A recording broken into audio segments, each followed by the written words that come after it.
El Titanic, un transatlántico británico operado por la compañía White Star Line, tuvo un destino trágico en el Océano Atlántico Norte.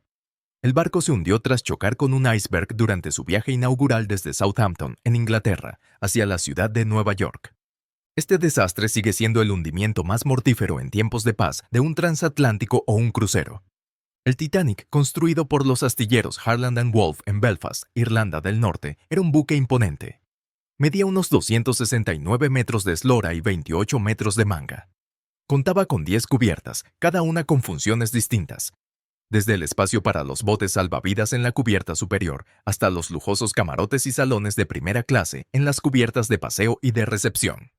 A bordo viajaban desde adinerados pasajeros hasta numerosos inmigrantes que buscaban una nueva vida en América y Canadá. A pesar de su enorme impacto en la literatura y en el cine, el hundimiento del Titanic sigue siendo un episodio enigmático de la historia. Hoy veremos 15 fotografías conservadas del Titanic antes de que se hundiera. Número 15. El niño en la cubierta del Titanic. En la icónica película de 1997, Titanic, aparece una escena con un niño entretenido jugando con una peonza en la cubierta. Pues bien, esa escena recrea una fotografía real tomada a bordo del Titanic. La foto fue capturada en una de las cubiertas superiores del barco tan solo unos días antes de la tragedia. Era el 11 de abril de 1912. En ella aparece un niño de 6 años llamado Robert Douglas Spedden, feliz, concentrado en su juego, mientras su padre y otros pasajeros lo observaban. Robert viajaba en primera clase con su familia acomodada. Volvían a su residencia en Tuxedo Park, Nueva York, después de un viaje por Argelia. ¿Y qué le ocurrió a este pequeño? Cuando el Titanic chocó contra el iceberg, Robert dormía profundamente. En medio del caos, apenas se despertó un instante, cuando su niñera Elizabeth Burns le susurró que lo llevaba a ver las estrellas. El niño volvió a dormirse sin enterarse de la tragedia. Al amanecer despertó en un bote salvavidas, a salvo. Sin embargo, su historia tuvo un final desgarrador. En 1915, con solo 9 años, murió tras ser atropellado por un automóvil en Maine. Dada la escasísima cantidad de coches que circulaban entonces, aquel accidente se convirtió en uno de los primeros registrados en la historia del estado. Número 14. El iceberg que hundió al Titanic. Todos sabemos que el Titanic se hundió a causa de un iceberg. Pero atención. 2 días antes de la catástrofe, el capitán de otro barco que cruzaba el Atlántico logró tomar una fotografía impresionante en blanco y negro de un enorme iceberg. Y se cree que fue exactamente el mismo que hundió al Titanic. Ese marino, el capitán Dwight D. Wood, servía en el SS Setonian, un barco mercante británico. Aficionado a la fotografía, llevaba su cámara y pudo captar la enormidad de aquel bloque de hielo.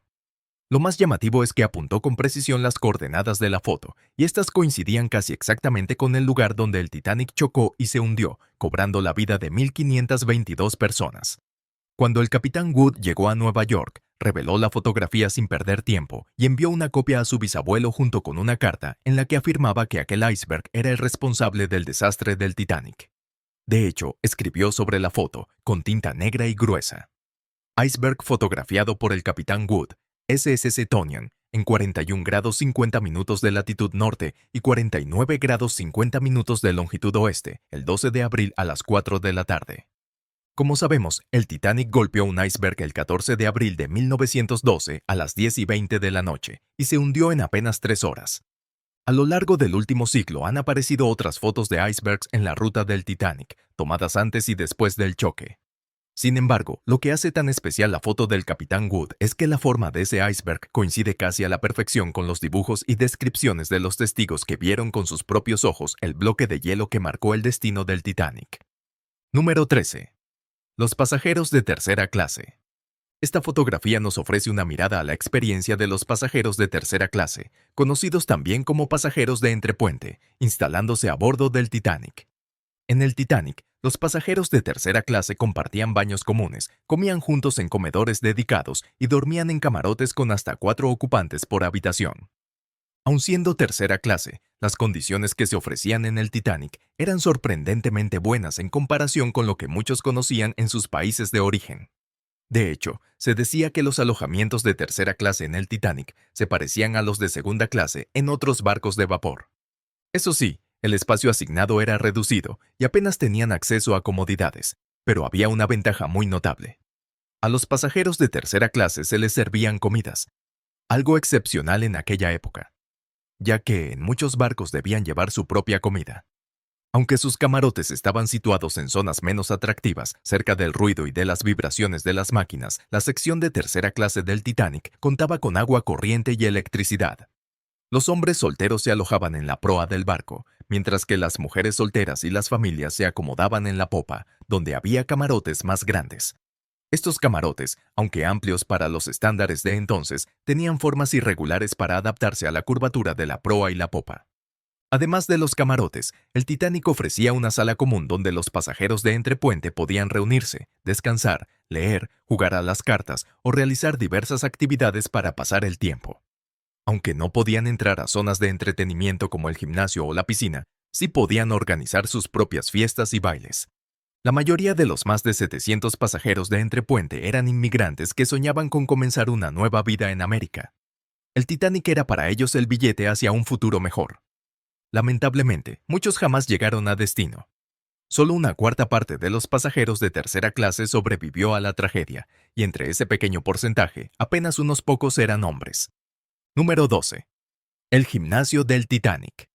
El Titanic contaba con su propio gimnasio, todo un lujo para un transatlántico de aquella época. Estaba situado en la cubierta de los botes, cerca de la gran escalinata, y era considerado una auténtica maravilla de la innovación.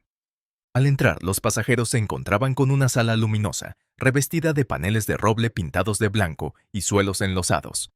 En una de las paredes destacaba una gran instalación de roble tallado que mostraba un corte ilustrado de un barco de la clase Olympic y un mapa con las rutas de la White Star Line alrededor del mundo. El gimnasio estaba equipado con aparatos de ejercicio de última generación. Camellos eléctricos, caballos eléctricos, máquinas de remo, sacos de boxeo, pesas y bicicletas mecánicas. Los pasajeros de primera clase podían comprar un billete por un chelín al sobrecargo, lo que les daba derecho a una sesión en este espacio exclusivo. Quien se encargaba de guiar a los usuarios era el instructor permanente del gimnasio, T. W. Macaulay, que trabajaba en horarios específicos.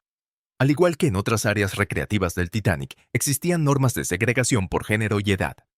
La compañía White Star Line promocionaba el gimnasio como un lugar donde los pasajeros podían disfrutar de la sensación de montar a caballo, pedalear, remar y, al mismo tiempo, obtener ejercicio saludable y diversión sin fin. Uno de los aparatos más populares era el llamado camello eléctrico, una máquina de equitación que imitaba el movimiento de este animal. Trágicamente, la noche en que el Titanic se hundió, T. W. Macaulay permaneció en el gimnasio y pereció junto con el barco. Número 11. Los chalecos salvavidas del Titanic. Esta fotografía pertenece al álbum de un pasajero que desembarcó del Titanic antes de su hundimiento. El barco estaba equipado con chalecos salvavidas suficientes para todos los más de 2.000 ocupantes, incluidos los tripulantes. Estos chalecos estaban fabricados con lona y corcho.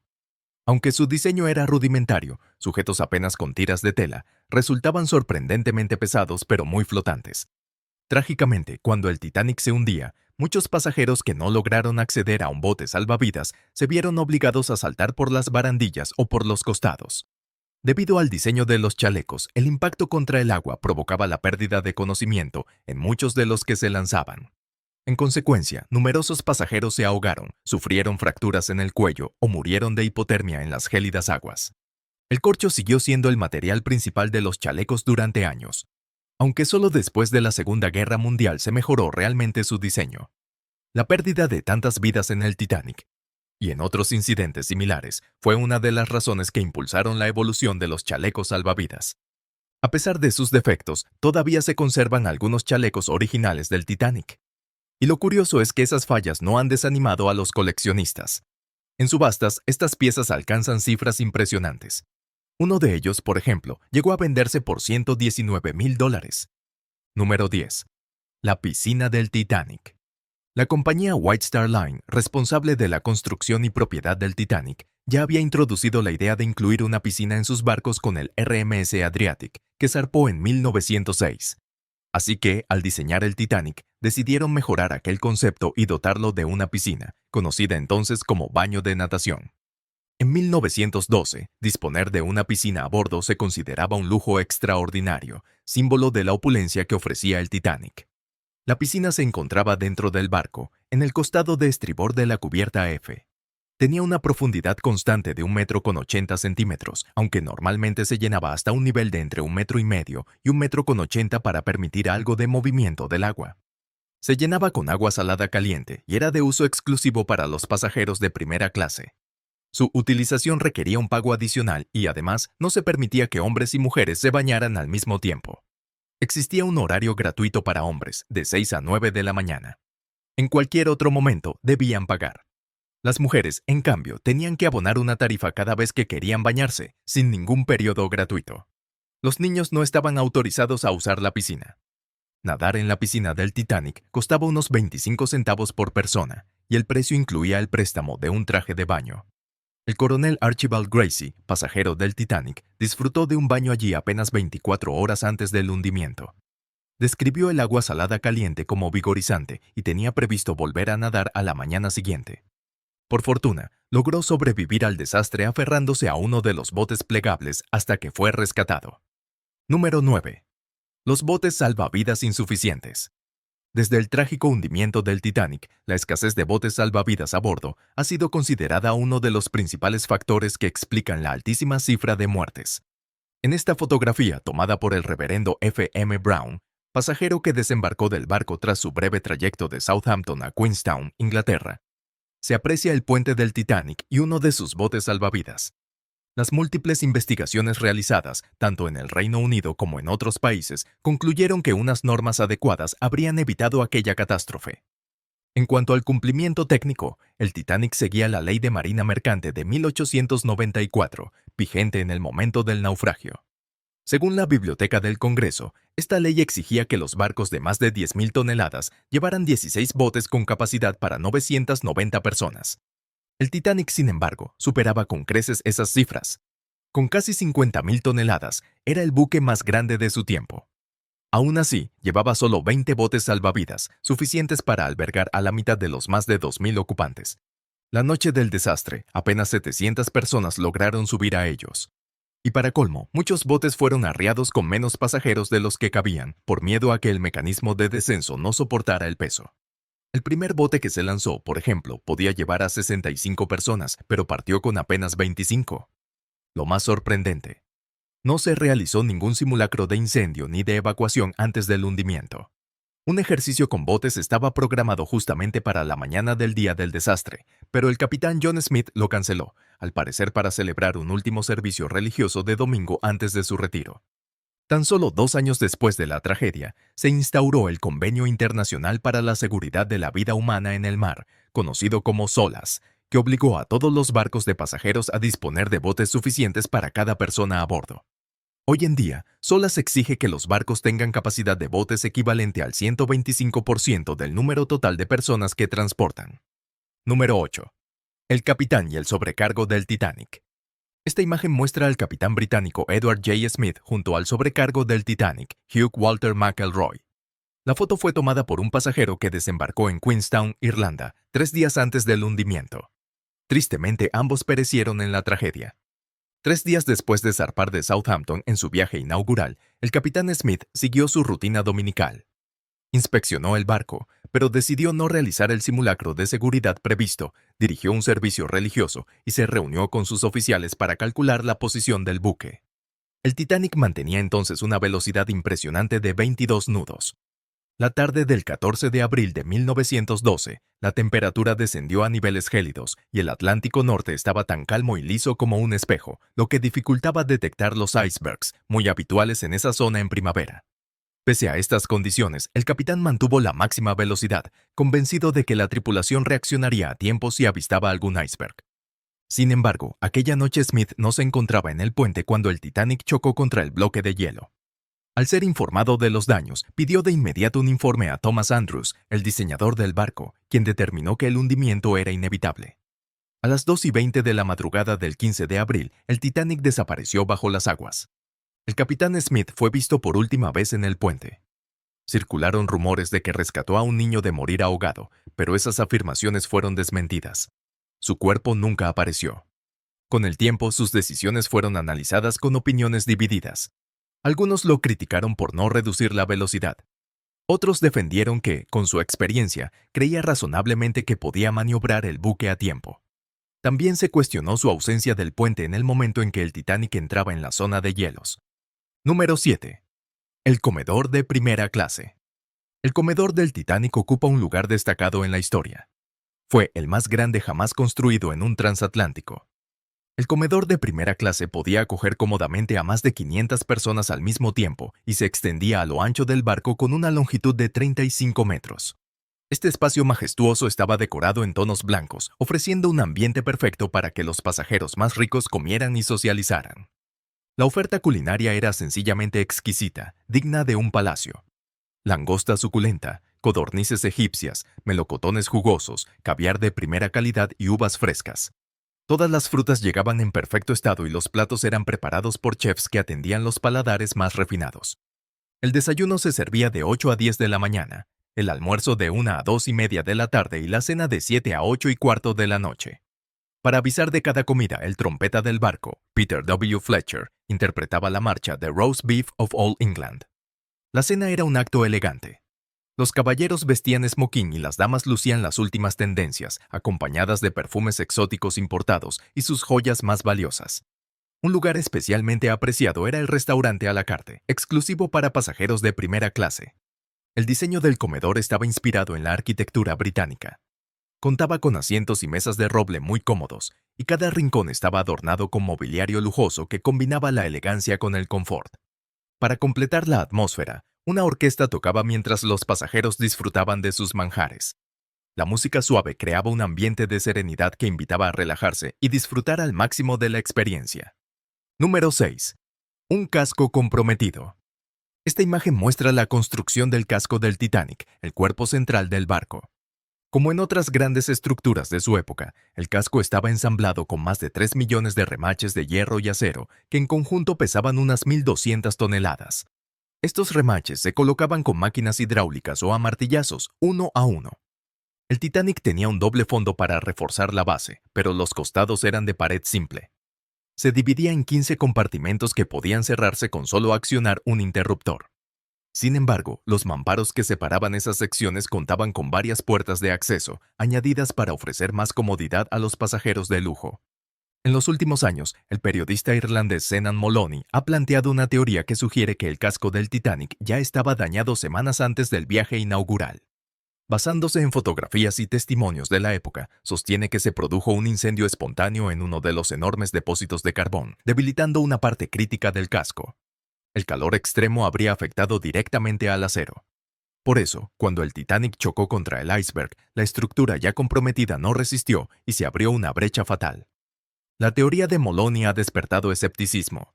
A lo largo del tiempo se han propuesto otras explicaciones, desde la hipótesis de un torpedo lanzado por un submarino alemán hasta la idea de una maldición egipcia. Y aunque un incendio en el carbón parece más probable que un mito sobrenatural, muchos siguen convencidos de que el iceberg fue la causa principal del hundimiento. La elección del suscriptor de hoy. En esta intrigante fotografía vemos de nuevo al capitán Edward J. Smith junto al sobrecargo Hugh Walter McElroy. Están de pie en la cubierta del Titanic, sus rostros reflejan pensamientos y emociones que parecen congelados en el tiempo. Al contemplar esta instantánea, es inevitable preguntarse, ¿qué pasaba por sus mentes en ese momento? ¿Qué preocupaciones llevaban consigo mientras posaban para la cámara? Dejen sus comentarios abajo y cuéntenos qué creen que pensaban realmente. Número 5. La construcción del Titanic. El Titanic fue construido expresamente por la compañía White Star Line con un objetivo claro: destacar por encima de todos los demás transatlánticos comerciales y responder a la creciente demanda de viajes entre Europa y Estados Unidos. Aunque ya existían numerosos barcos que cruzaban regularmente el Atlántico, la White Star estaba decidida a cautivar a los viajeros creando el buque más majestuoso e imponente de su tiempo. La construcción del Titanic comenzó el 31 de marzo de 1909 en los astilleros Harland and Wolff de Belfast, donde al mismo tiempo se levantaba su gemelo, el Olympic. El tamaño colosal de ambos barcos representó un reto de ingeniería sin precedentes, pues nunca antes un astillero había intentado levantar naves de semejante magnitud. Para poder albergarlos, se demolieron 3 gradas de construcción y se levantaron 2 nuevas, las más grandes que existían entonces. En el punto álgido de la obra, unos 14.000 trabajadores participaron en la construcción de estos gigantes. Solo el armazón del Titanic tardó más de un año en completarse, y el revestimiento exterior quedó terminado en octubre de 1910. En la década de 1990, algunos científicos de materiales plantearon la teoría de que las planchas de acero usadas en el Titanic eran propensas a volverse frágiles en condiciones de frío extremo, lo que habría agravado el daño del impacto y acelerado el hundimiento. Aunque la calidad del acero se consideraba adecuada para la época, no alcanzaba los niveles logrados en décadas posteriores gracias a los avances en la metalurgia naval. Durante la construcción, la mayoría de las tareas se realizaba sin medidas de seguridad modernas. No había cascos protectores ni resguardos en las máquinas. Como consecuencia, se registraron 246 lesiones, 20 de ellas graves, con brazos y piernas aplastados o amputados por el peso de enormes piezas de acero. 6 trabajadores murieron en el propio barco durante la construcción y el equipamiento, y otros 2 fallecieron en los talleres del astillero. Poco antes de la botadura, otro obrero perdió la vida al ser golpeado por una pieza de madera que cayó desde lo alto. Número 4. La botadura del Titanic. A las 12:15 del mediodía del 31 de mayo de 1911, el Titanic fue botado al agua por Robert Falconer Kidd, maestro carpintero jefe de Harland and Wolff. El evento fue monumental y congregó a más de 100,000 personas, como se aprecia en estas imágenes. Entre los asistentes se encontraban importantes personalidades como J. Pierpont Morgan y J. Bruce Ismay, que observaron la ceremonia desde una tribuna especialmente construida. Kidd liberó los mecanismos hidráulicos que mantenían el barco en su grada, permitiendo que se deslizara hacia el río Lagan. Para facilitar la maniobra, se habían untado 22 toneladas de jabón y sebo en la rampa de lanzamiento, actuando como lubricante. Siguiendo la tradición de la White Star Line, el buque no fue bautizado oficialmente con champán. Después fue remolcado hasta un muelle de armamento, donde durante más de un año se instalaron motores, chimeneas, superestructura e interiores. Tras el viaje inaugural del Olympic en junio de 1911, se hicieron pequeñas modificaciones en el diseño del Titanic, lo que lo convirtió en un barco ligeramente más pesado y por ello en el más grande del mundo. La construcción se demoró más de lo previsto por los cambios de diseño y por una pausa forzada. El Olympic sufrió una colisión en septiembre de 1911 y requirió reparaciones urgentes que ralentizaron el trabajo en su gemelo. Si el Titanic se hubiera completado antes, quizá habría evitado el fatal choque con el iceberg en abril de 1912. Finalmente, en las pruebas de mar realizadas pocos días antes de zarpar, el Titanic fue declarado apto para navegar. Número 3. La sala de lectura y escritura de primera clase. El espacio que vemos en esta fotografía era conocido como la sala de lectura y escritura de primera clase. Originalmente concebida como un refugio para las damas después de la cena, servía como un lugar sereno en la cubierta A para relajarse, leer o escribir cartas a casa. Ubicada en el lado de babor del pasillo que unía la gran escalinata con el salón principal, era un espacio frecuentado sobre todo por mujeres, aunque los hombres también podían usarlo, cosa que en realidad apenas hacían. La sala estaba dividida en 2 ambientes. Un área principal amplia y un pequeño rincón de asientos al lado derecho, separados por una puerta decorada con ventanas de estilo Alder de Berth.